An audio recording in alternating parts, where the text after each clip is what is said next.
Morning বন্ধুরা, তো এখন থেকেই আমি আমার আজকের ব্লগটা শুরু করছি। আর এই ঘরটা দেখতে পাচ্ছ ভাঙাচোরা, এটা আবার আমি কোন ঘরে চলে এলাম। তো এটা হচ্ছে রান্নাঘর, আমাদের আগের ঘর। আগে আমরা যে ঘরে থাকতাম, এখন তো ও ঘরে চলে গেছি। আর আগে যে ঘরে থাকতাম সেই ঘরটা হচ্ছে এটা। আগে এটা ছিল আমার ঘর, আর ওই পাশের ঘরটা ছিল আমার ভাসুর। আর বারান্দায় থাকতো আমার শাশুড়ি। আর বারান্দাতে রান্নাবান্না সব কিছু হতো। আর এখন দেখো আমরা এই ঘরেই রান্নাবান্না করছি। তো এখনো পর্যন্ত কেউ মানে আমার ভিডিও দেখোনি। কালকের আমি ফার্স্ট ব্লগ ছেড়েছি। তো যাও যারা আমার আগের ব্লগটা দেখোনি, যাও গিয়ে দেখিয়েছো। আর আজকে হচ্ছে আমার সেকেন্ড ব্লগ।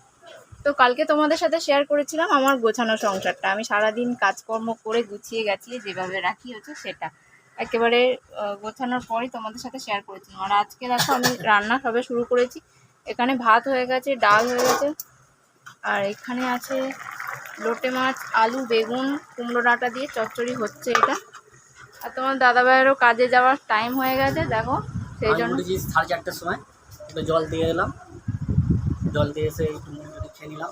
সোনামা উঠেছে 9:30টার সময়, 9:30 বাজে সবাই, চোখ ফুলে গেছে ঘুমিয়ে টুমিয়ে। আর আমি উঠেছি 8টার সময়, 8টা 8:30টার সময় উঠে রান্নাটা বসিয়েছি। এখনো কোনো কাজ হয়নি। এদিকে দেখো এটো বাসনপত্র এখনো পড়ে রয়েছে। আর এখানে চলো আগে আমি রান্নাটা করে ওকে গুছিয়ে দিই, তারপরে সব কাজ করব। আজকে কাজ করতে অনেকটাই লেট হয়ে যাবে। তারপরে এই যে সোনামাকে নিয়ে আমি চলে যাচ্ছিলাম হচ্ছে ওই খিচুড়ি স্কুলে। অন্যদিন আগেই যাই, কিন্তু আজকে যেহেতু কাজ হতে দেরি হয়ে গেছে সেই জন্য একটু দেরিতেই যাচ্ছিলাম। শুধু খাবার আনতে যাচ্ছিলাম ব্যাগটা নিয়ে।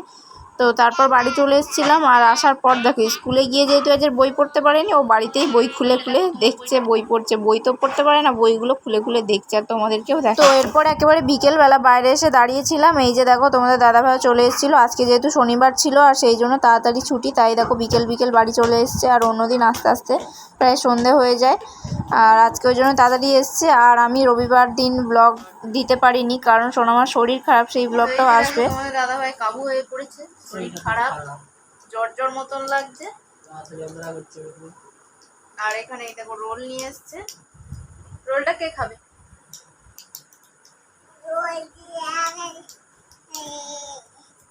ও বাবা, কোথায় যাচ্ছিস তুই? তো রোল নিয়ে এসছে, চলো রোলটা খাবো।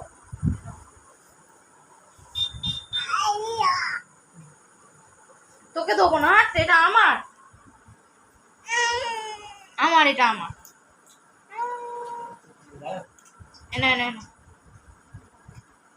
তো এরপর ফ্লিপকার্ট থেকে একটা অর্ডার এসেছিলো, যেটা তোমাদের দাদাভাই দেখো বৃষ্টিতে ভিজে আনতে গেল। আমি ভাবলাম যে ভিডিও করব, কিন্তু বাইরে বৃষ্টি হচ্ছিলো বলে ওই জন্য আমি আর যাইনি। আমাদেরও যেহেতু হালকা মানে শরীরটা খারাপ, সেই জন্য আর বৃষ্টিতে বেরোলাম না। তো তারপর দেখো এই যে তোমার দাদাভাই বের করছে কতটা, দেখো এতটা প্যাকেট, কিন্তু আমাদের জাস্ট 1.5 মাস থেকে 2 মাসের কাছাকাছি যায় না, 1.5 মাসই বলতে গেলে চলে। আসলে কোথাও গেলে আর রাতেই সোনামা পরে। আর বাড়িতে সবসময় এমনি জাস্ট প্যান্টই পরে থাকে, প্যাম্পাস আমি পরাই না।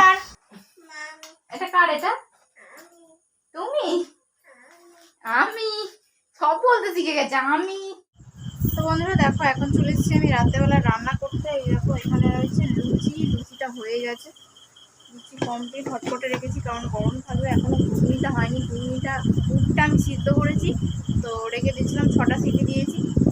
তো এখনও দেখছি সেদ্ধ হয়নি, সেই জন্য আবার বসিয়েছি। গরম তেলের কড়া লাগিয়ে নিয়েছি। তো চলো বন্ধুরা আজকের ভিডিওটা এটুকুই। তো তোমাদের দাদাভাই রিভিউ দিচ্ছিল, ওর সাউন্ডটাই দিতাম, বাট ওর যা গোপাল ভাঁড় ছেড়ে রেখেছে আর ওর সাউন্ডটা কিছুই শোনা যাচ্ছে না। সেই জন্য আমি বলে দিলাম লুচি নাকি চামড়া হয়ে গেছে, ঘুগনি নাকি নুন হয়ে গেছে, আর ঝোলও কম হয়েছে, সেই জন্য। তো চলো আজকের মতন টাটা।